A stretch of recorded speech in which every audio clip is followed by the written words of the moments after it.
I think leaders need to, now more than ever, really spend time getting to know themselves, getting to reconnecting with their why so that they can be better leaders for their team.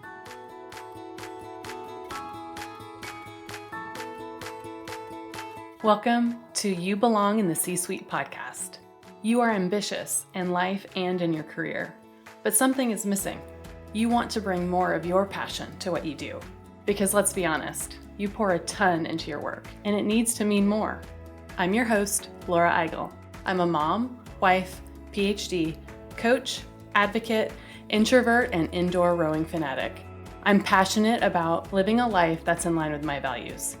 We'll give you the actionable tips and tools you need to lead with your values, make a difference, and have career success. The world needs more diversity and authenticity in the top jobs at organizations. Your leadership belongs there. You belong in the C-Suite.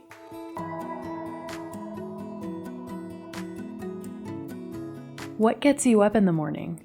What drives your decisions? What do you stand for? No idea, not even sure where to start? I use my values to guide my life and career. It's the basis of how I've built boundaries for myself and stuck to them. Are you ready to dig into what matters to you? Go to thecatchgroup.com to download your free values worksheet. That's thecatchgroup.com to download your free values worksheet to get to your core values and take action on what matters most.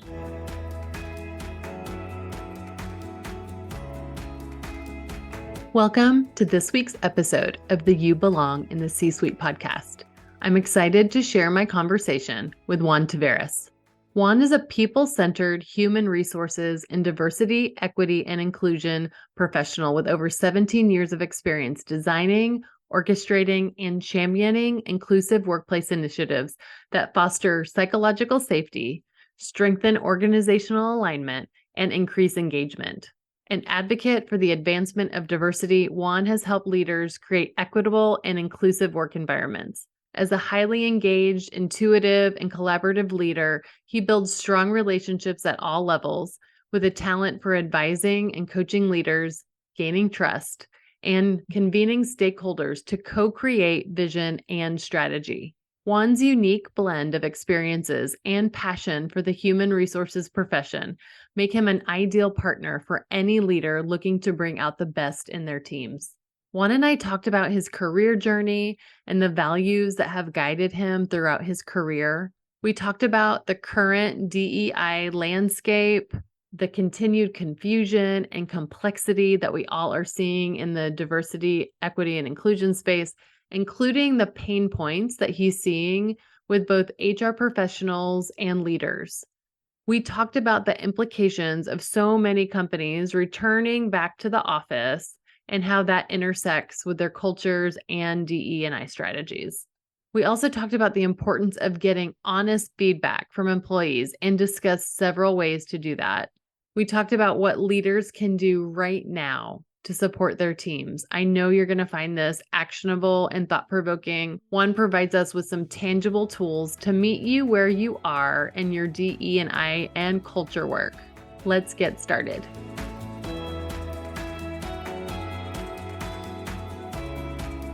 Well, I want to welcome you to the You Belong in the C-Suite podcast. Thank you so much for joining us today. Thank you for having me, Laura. I'm excited to be here. Yeah, well, I'm really excited that we got connected, and we are going to talk about kind of the DEI landscape right now. We'll talk about pain points, what leaders can do, and a couple of solutions. But before we get into kind of the meat of all of that discussion, I would love to hear just more about you and to learn more about your career journey and why you do what you do. Absolutely. So who is Juan? Yeah. Who is Juan? Yeah, the summary.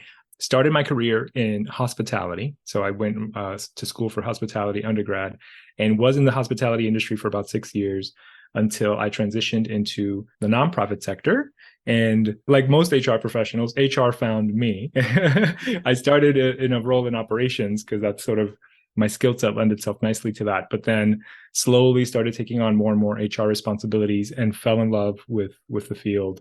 And I like to think, in the hospitality industry, you learn a lot about customer focus and the customer experience and creating spaces where people feel good and comfortable and that makes them want to come back.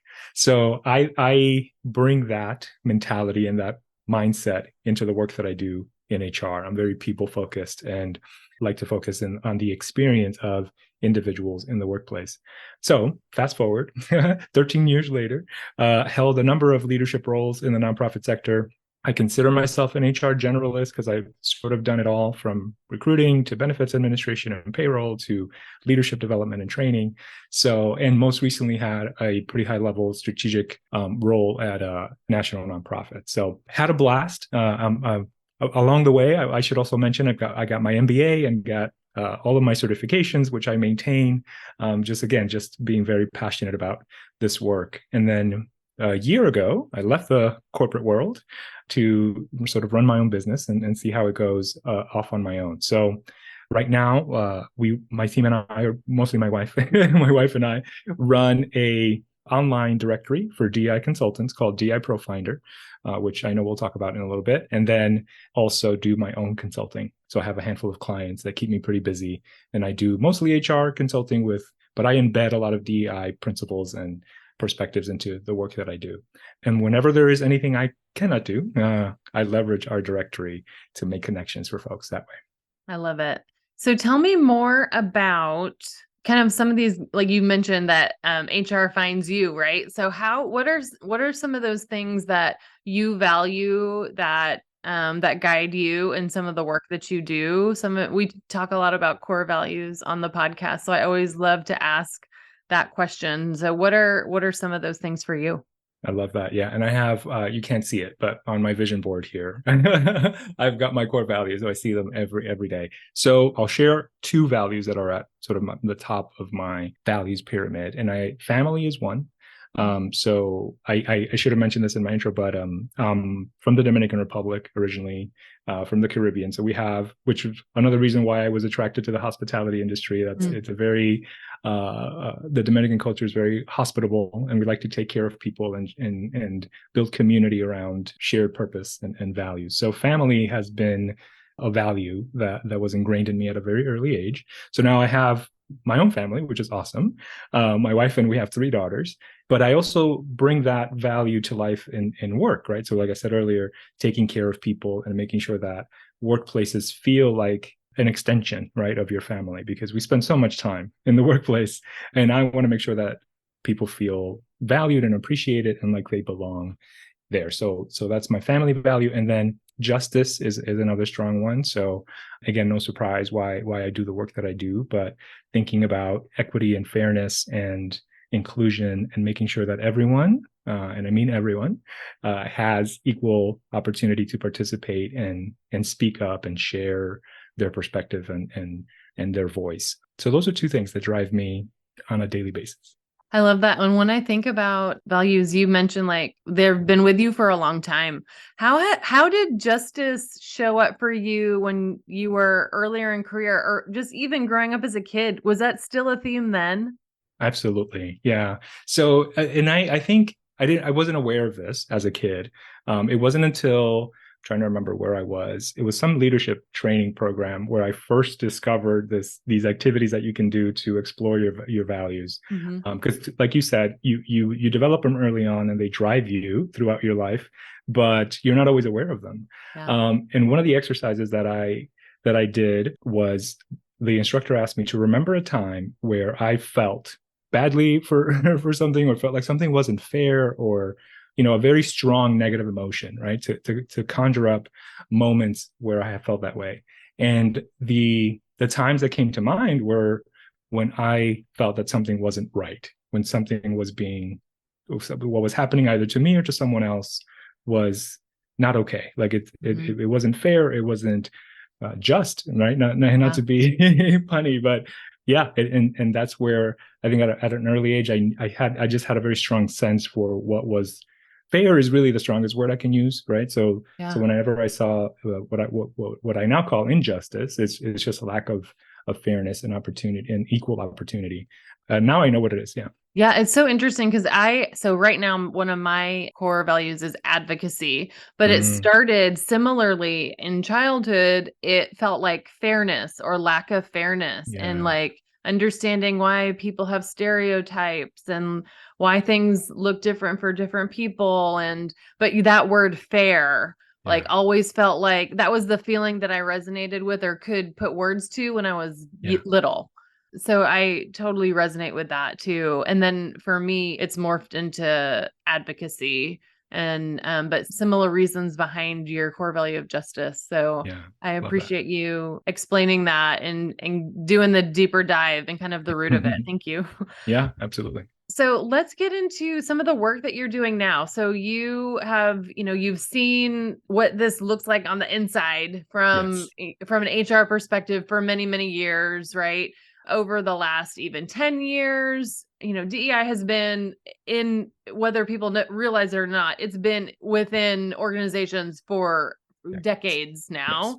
In the last probably 10, 15 years, a little bit more emphasis and focus on it, especially in the last, since 2020. And so as we think about the focus on it, the influx of DEI jobs, and now Mhm. the focus sometimes away from it now as Yes. we are kind of divesting from some of the efforts that we had previously in the pandemic, it feels like just kind of a confusing space. So I'd love to kind of get your understanding of, like, what is the landscape right now?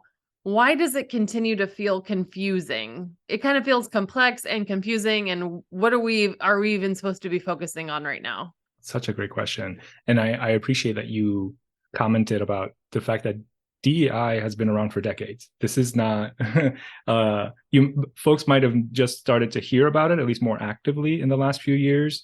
But it's been around since the 60s and 70s, right? With the Civil Rights Act and Title VII and then ADA and a number of laws and employment protections that have been put in place. So the evolution of this work has gone from sort of the legal compliance side to now, over the years, like you mentioned, more of a internal culture strategy, right? And that has happened, I think, in large part due to the natural diversity that is happening in the workplace. We have 5 generations in the workplace now, and you might imagine what the challenge. And I use the word challenges in a good way, right? Like it's there is natural friction that is going to happen when you have 5 different generations in one place trying to work together, and folks with different lived experiences, different core values and principles, different ways of thinking and viewing the world. So this now mix that's going on in the world, and then you add that, or excuse me, in the workplace, you add to that societal unrest and politics and media and everything else that's going on, and you've got a recipe for potential disaster, right? So, and I think that's where a lot of the confusion comes from. But to focus on the last few years, right? So in 2020, a lot of societal unrest, Black Lives Matter movement, the pandemic. So all of these things are happening sort of at the same time. And organizations were sort of desperate to do something, to take action. So many dove into the deep end on the DEI work. So they created new roles. They developed strategies very quickly. They put everybody through mandatory training of all kinds and forms. Some were good and positive, and others not so much and caused harm. So what we've seen, though, what we started seeing, though, over the last probably year and a half, when layoffs started happening, and we're getting reports that DEI work is now being essentially associated with shame and guilt, and making certain groups feel excluded. And it's like, okay, so when you unpack that, you sort of realize the foundational work was skipped over, right? We were in such a rush to get something done, to look like we were doing something, that we skipped over some very important foundational stuff. So the way that I think about it, DI work, it's about us as colleagues and peers and coworkers to be able to talk about our personal identities, our personal values, what drives us. That's not what usually typically happens in the workplace. People are used to, and this is something I hear all the time, I just want to show up, do my job, and go home. Like, well, that's not the world anymore.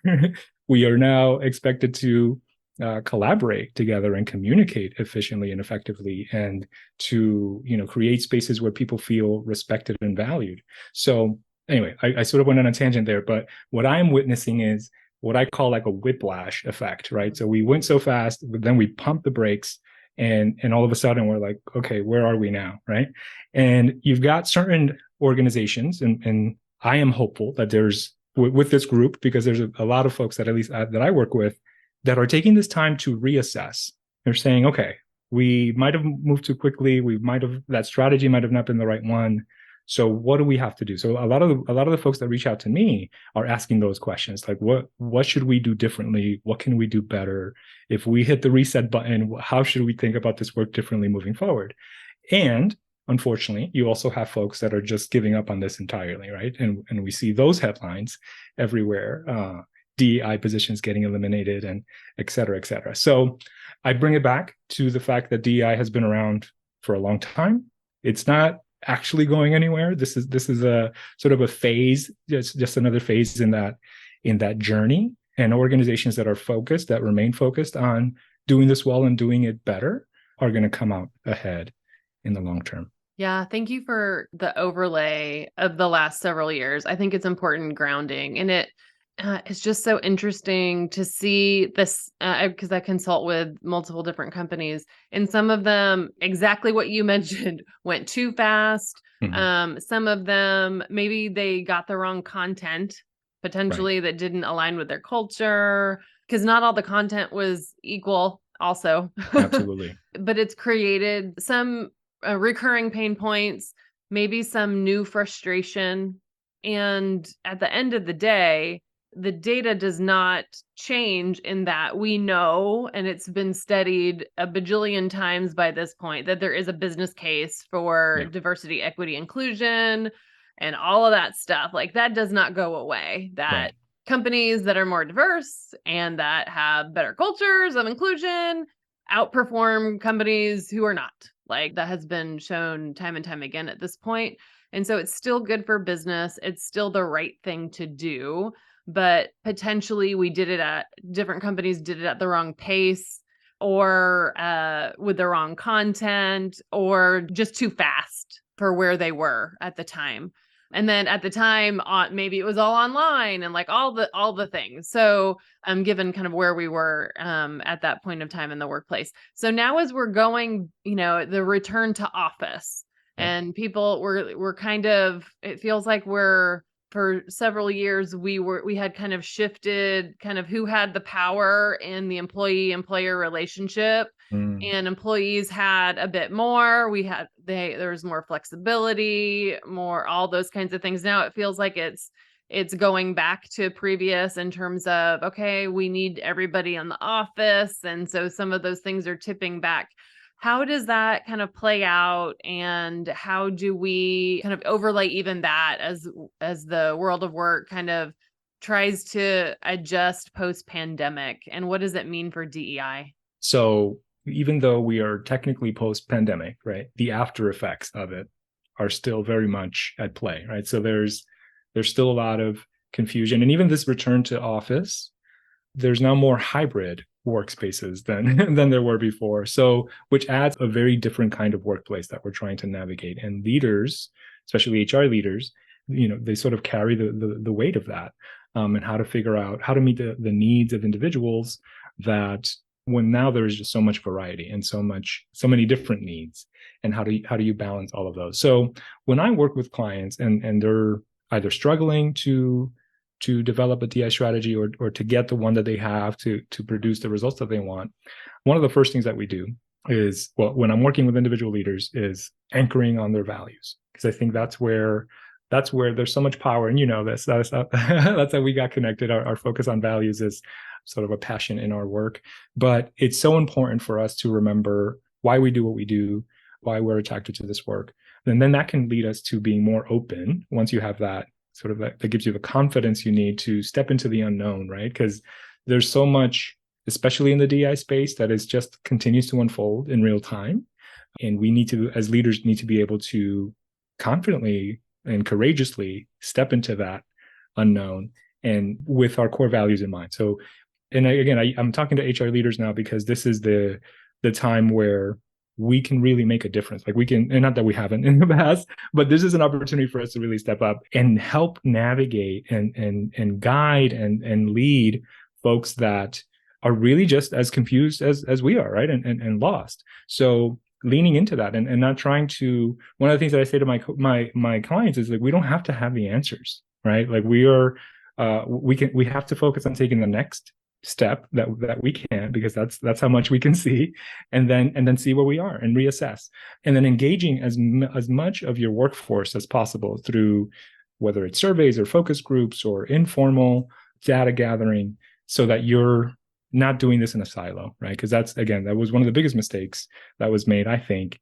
in developing DEI strategy early on. It was like very top down, or we're going to bring in this expert, quote unquote, and they're just going to tell us what to do. But really, you have everything you need, right? You've got a workforce, you've got people that are telling you how they want to work and how they want to be treated. Leverage that and co-create a vision and a strategy together as you move forward. And then once those foundational pieces are in place, then you can focus on the deeper side of exploring identities and ensuring that your policies and procedures are inclusive and fair, and things like microaggression training or unconscious bias training or talking about privilege, etc. That comes later. I feel like that there seems to be a need for speed on that front, but really there's so much more we can do ahead of that that'll set you up for success long term.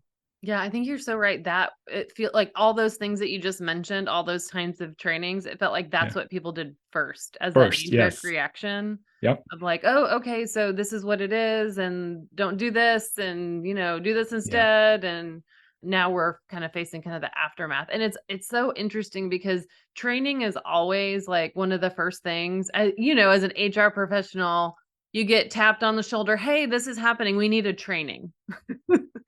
Yeah, well, let's see what's actually happening and going on. And most likely, we don't need a training. We may just need a way to deal with it, or a process, or a this, or a Or a that. conversation. Or, Like, let's yeah, start just there. let's just Yes. talk about it. Let's just talk about it. Yeah. Yeah, but often, and we see this like all over the place, like leaders assume like, okay, if we did a training, then that Mm-hmm. will solve all of our problems. And then it feels more like a check the box kind of thing. Absolutely. When Yep. really it's probably more, it could be simpler. It could be not the thing that you think it is, really. Absolutely. Yeah. Right. And I want to say here, like, I have made that mistake as an HR leader. I remember developing 12 months of learning and development trainings and thinking that was the thing, right? Like, it was like, oh, look at all this activity, look at all these things that our team is going to learn and our leaders are going to experience, and at the end of the year we can say our leaders did X, Y, and Z. But those are the wrong things to measure. I realized afterwards. And it's like, that wasn't, and again, and my approach then was also very top down, that it was like, oh, I'm the HR leader. I'm going to make these decisions. I'm going to spend this money, or leverage this budget in the way that I think is best. But really a missed opportunity. What I mentioned earlier is engaging the folks that you have on figuring out what is it that they want, what is it that they need, and where are the issues, right? Because, and that was, I'm sort of going on a tangent here, but one of the reflections I remember having, after all of those trainings, is the HR issues were still there, right? We Right. still had, whether it was a performance issue or people not getting along, or my manager X, Y, or Z, or all of the typical HR stuff that we deal with every day. But then when you start to lean into that and say, okay, this is, to your point, a training isn't what we need. It's exploring this further. It's more of a conversation. It's more about learning about ourselves and each other, and figuring out how we can work together better, even though we're different, right? That's really at the core. Yeah, it's fascinating. Like you said, it might just be a conversation. And that might include training on how to have a really good conversation. But at the end of the day, it's about connecting with people and having really good conversations, which some of them may be difficult, but others may not be. But yeah, I get it. Like, learning and development, I have a career in learning and development, so I totally understand the power of a learning and development strategy. It is a great thing to build, but usually it's a part of the equation and a part of the strategy, right? But it's often really easy to build that, and to build like learning paths for people, and then we can measure it and see how they liked it and how many people went through it and how many hours of training did we do. So it's like some really fun metrics that we can all say that we did. But to your point, it might be simpler than that. It might be connection. It might Yeah. be conversations. But first and foremost, it's what do people want? What are people even thinking about? What are their pain points? Because if we build all this stuff, we might be building the wrong thing. And I find that work is so rewarding. Like I think so. So it's just so many wins, right, around the world. Like the individual feels heard, feels seen, feels valued. You're learning real data and information that's going to help you as an HR leader do your job better and be leverage your resources in a better way.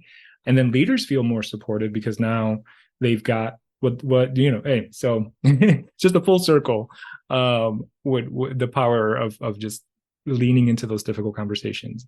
And I think at the end of the day too, if those are some of the pain points, we're probably not having any difficult conversations. That's a very, very common thing in the workforce, especially, and this goes beyond HR stuff. It's just, are we having performance conversations? Are we having expectation conversations? Are we giving positive feedback? Like all of this stuff is all, and usually it is absolutely intertwined and impacts any things that we do on the diversity, equity, and inclusion kind of strategy, like things like leadership and how we are as managers, like all of that stuff kind of overlaps. And so if we're not doing one, we're probably not doing the other. So yeah, just getting some of that understanding of what's happening in the workforce. You mentioned doing that in lots of different ways. So most common still probably like survey, roundtables. What else have you been seeing that's been working well? Yeah, small focus groups I think go a long way, and being very intentional about the setup of those groups, ensuring that there aren't any like direct reporting relationships in the group, just to ensure people feel safe and comfortable to be honest and transparent. I get more information now as a consultant when I facilitate these focus groups than I did as an HR leader, and that is fascinating to me. Isn't it? Yeah, and it comes very quickly, doesn't so it? quick. It's automatic trust. I'm like, what? You just met me and you're telling me a lot, which is good because this is what I need to help my clients. But it's unfortunate that is like as an HR leader, I didn't have that trust. Yeah.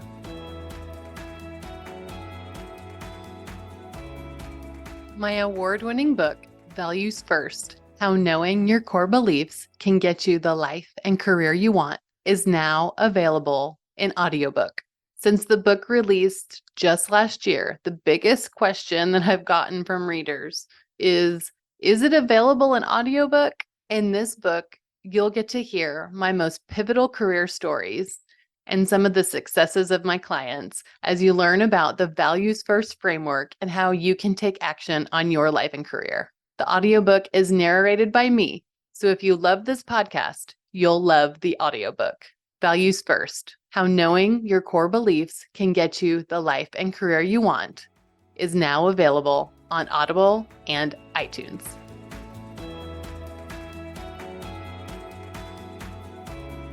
So there's definitely the idea of HR, if there's HR in the room, be on your best behavior. Yes. There's that stereotype is always going to be there. Just this like, I can't be super honest with HR because they're like the enforcers of the rules and all the things, right? Yeah. And so I think there's always going to be that just as a perception in the workplace. But the fact that it's very common, I have the same experience that people will tell me things as an external consultant or an external coach, but they say it so freely. And it tells me that they have been wanting to tell somebody this stuff. Right. And there, it just flows. It's in it. Of course, I'm sure it's because you've built some trust and some of that stuff, but usually it's pretty quick within the introduction that you get it right. Yeah, absolutely. Yeah. And you're right. They seem eager to oh, finally somebody I can talk to about this. Yeah. Somebody is asking me what I think I can tell you. And they do. Generally, it feels very authentic. And it's just very interesting even if our client is HR, right? Yeah. So the person that usually might hire you or me to talk to their people might be within the HR function. Not always, but usually I would guess. I think at least half of the companies that I work with, that's how I end up working with a company as the HR person. Sometimes it's a leader or CEO or senior leadership team member. But and that trust is probably extended to us, but we probably hear more than internal for sure.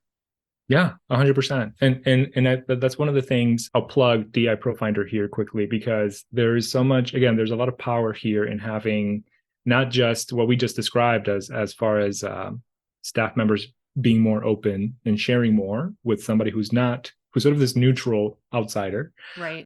but also there's I remember feeling this as an HR leader. Like there's my capacity obviously is limited, but also like what I don't know what I don't know, right? So when you hire a consultant, you're hiring them for their expertise, you're hiring them for their perspective, and they also bring a different set of eyes, right? Yeah. on your problem, and they will likely see it and view it differently. So anyway, that's I think there's a lot of goodness that comes from partnering with the right external partner, which is why we created the DEI Profinder, because there's just so much out there. There's so many people doing DEI work in different ways and sort of addressing it from different angles, bringing their own lived experience into the work, and then different frameworks that work for different types of cultures and different types of organizations.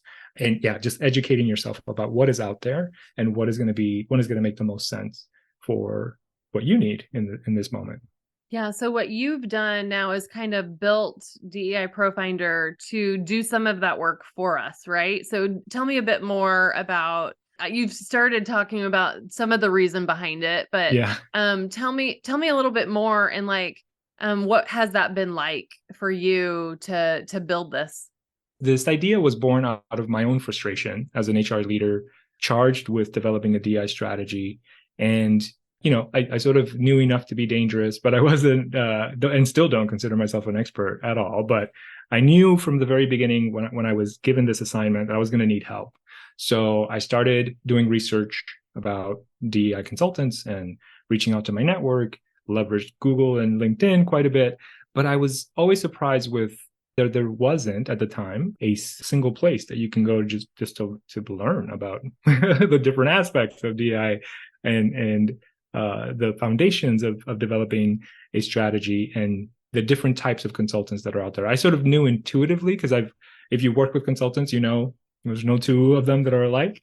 So it really depends on what it is that you need and where you are in your journey. And then of course I had a couple of experiences where I engaged with someone that wasn't the right fit. You kind of know pretty quickly whether something's going to work out or not. But that was a lot of time and energy and resources invested in that didn't end up being it didn't give us the result that we wanted. So I was frustrated and I said, I can't believe this doesn't exist, especially given the high-end attention on DEI. So my wife and I decided to build it. So a quick note, my wife is a clinical psychologist and she has a private practice here in our hometown. We're in Phoenix, Arizona. And she lists her business on psychologytoday.com, which is a online directory for mental health professionals. And literally one afternoon, she just said, I was venting to her about something. And she said, why doesn't a Psychology Today exist for DEI consultants?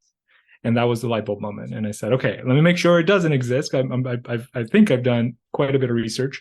And it didn't, not quite like what we have. It's a public online directory where folks, HR leaders mostly, can go to learn about who's out there and what they're doing, what they're good at, what they specialize in.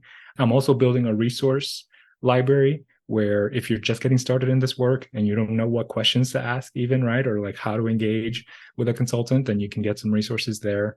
And then of course that's where I step in a consulting capacity, consulting/coaching, depending on what the situation is, and help you. I can help you navigate that space. But at the end of the day, our goal is to make it easier for HR leaders to do this work because it's important. And I hear so often that folks are not doing this work because they hit a roadblock early on or they just don't know what to do. And everything else, especially now with an HR, there's just so many priorities, so many things that are urgent and necessary. So if something becomes too hard, then it just kind of falls off the list, which I totally get. So we want to ensure that HR leaders have what they need to get this work off the ground. I love it. And I love that it was born out of something that you wanted yourself that did not exist. Exactly. Yeah. And it feels like it's in service of your values as well. And I love that too. Yes. Good point. Yes. Yeah. So we've been talking a lot about HR leaders. Let's Mm. have a broader conversation on leaders. What are Yes. I feel like anything that you're building for HR leaders automatically extends for any leader because it does not have to come from HR. And actually, hopefully it doesn't. It comes from the business so that Yes. not everything is an HR item, but you can do it in partnership with HR. But it's business led, leader led.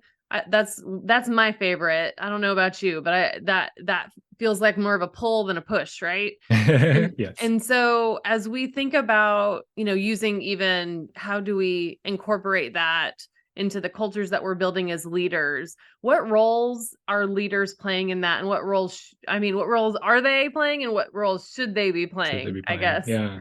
No, that's a great point. I completely agree with you. I think leaders in organizations are the one of the most influential sort of levers you can pull, right? Because they are at the center of it all. So if you have, and this is gonna be like an oversimplification of of a business model, but the founder or the CEO or the leadership team sort of owns the vision and the future strategy. HR, how I like to think about HR is they're sort of the container, right? They create the container with how people operate, who comes in, who goes, all the things, right? And how things happen internally through policies, procedures, programs, etc. But leaders, they're sprinkled in, right, all over that container. And they're little centers of influence, right, across the organization. So that's an unleveraged resource in many areas, I think. Depending on how your organization is structured. But even to your point, it doesn't matter how it's structured. Leaders have the ability to make a big difference and to not only influence and impact the people that they manage and lead, but also manage up and ask for the resources and things that they need from HR leaders and other leaders. So 100% agree with that. And then, so what they're doing, I think, and I do have a couple of coaching clients right now that are leaders. One of them is a first-time leader who was, and this happens often, right? They were really good at their job, Hmm. and then they got promoted into a leadership position, and they're like, Yeah. okay, I don't know what I'm doing. Right. Right. So there seems to be a lot of fear. There's like, which I point, when you drill down on that, it goes back to a lack of confidence, right? So they have a lot of questions and they don't know, because now they're in this leadership position. The perception is, oh, I think I should know this, right? Like I'm afraid to ask because I don't want to seem like I don't know what I'm doing. But when the reality is that especially if you're a new leader, there's so much that you have to figure out and learn. So I think first acknowledging the fact that there is a lot that you don't know, and also nobody expects you to know everything, right? So Yeah. as one of the best things you can do as a leader is acknowledge that and say, you know what, I don't know, but I'm going to figure it out. Or I don't know, and I know where to send you to get that information.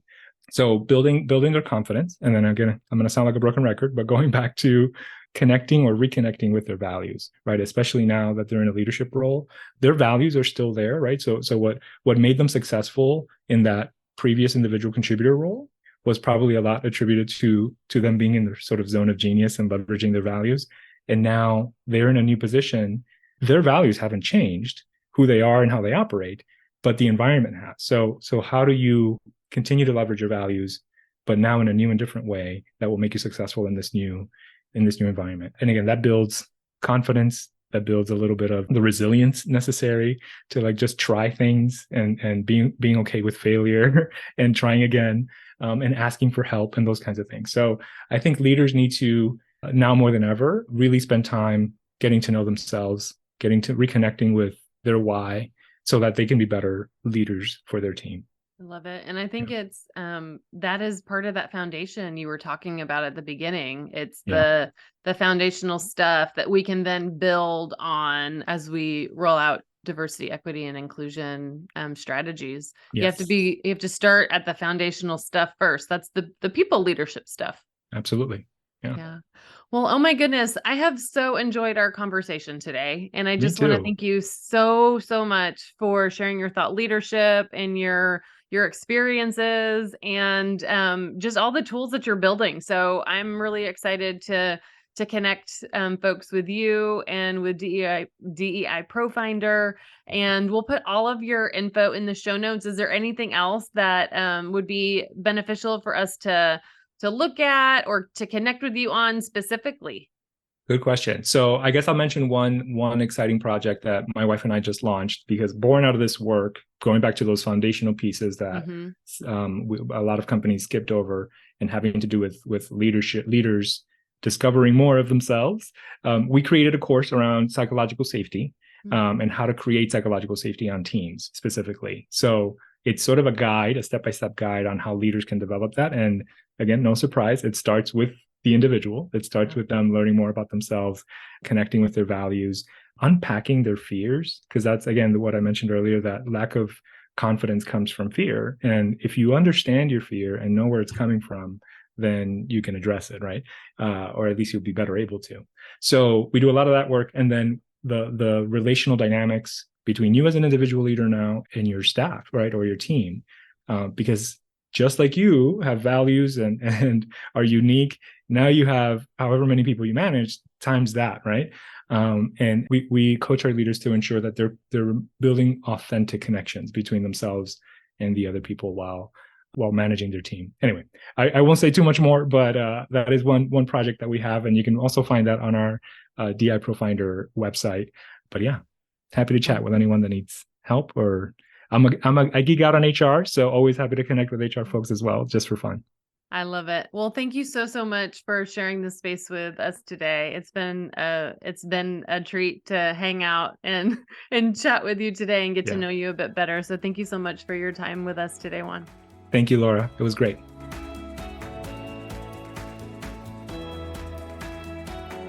I want to thank you so much for listening to the You Belong in the C-Suite podcast. If you are enjoying this content, please remember to rate and review on Apple Podcasts. By leaving a review, you are helping others find this content. We will be featuring 5-star reviews on air in upcoming episodes. Editing and support for the podcast is done by S&E Podcast Management.